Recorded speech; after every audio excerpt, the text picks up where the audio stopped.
6:24 here on BT. We welcome and say good morning to Steph and to Frank. That rain is causing. Buses are canceled, They're canceled now up yeah. in Simcoe County because the chance of flash freeze. We got a crazy change that's going to happen today. Yeah. People are going to be so shocked because later this afternoon down to -2, wind chills tonight -13. That rain last night was pitter patter, boom pop pow. Lots of pictures out there of the CN Tower being struck by lightning through the overnight as well.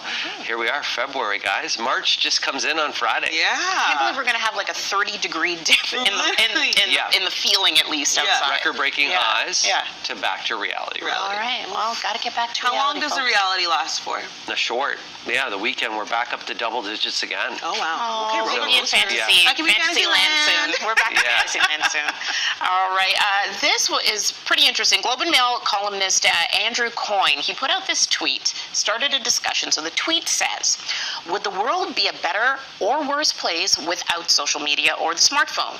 Before they were invented, we were sitting around thinking, I wish there were a way for hundreds of complete strangers to be able to tell me how much I suck no matter where I happen to be. Little sarcasm there if you can't tell. Do you agree or disagree with this? Would we be in a better place if we didn't have the smartphone or social media? Because the three of us here, we know a world without both, right? Yeah, so social media has done good and bad in some areas where people haven't had a voice, so it's been able to change the political regime at that period of time. It's been used for many great things. It's an equalizer in many ways, but then there's a lot of bad people in this world that we're giving a voice to. So we've evolved. Like, you know, at first it was like rock and roll is going to be bad for you, and then TV is going to be bad for you. And, you know, there are good and bad aspects to everything. And at the end of the day, there are good people in the world and bad people in the world.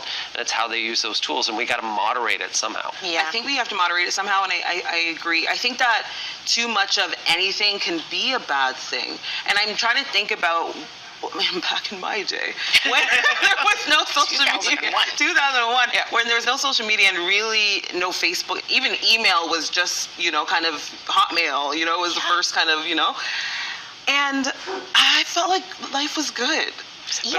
But then it also broke barriers for people that couldn't get in to be, you know, to be a personality. It really made people get income streams where they never could work from home. Absolutely. But there are a lot of bad. My kids' heads are down all the time. I think there's going to be so many neck problems. Just looking down like this, neck and eyes with the screens.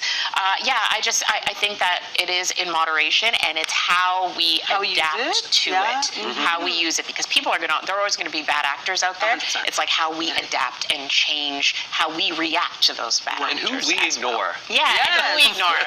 Who we block.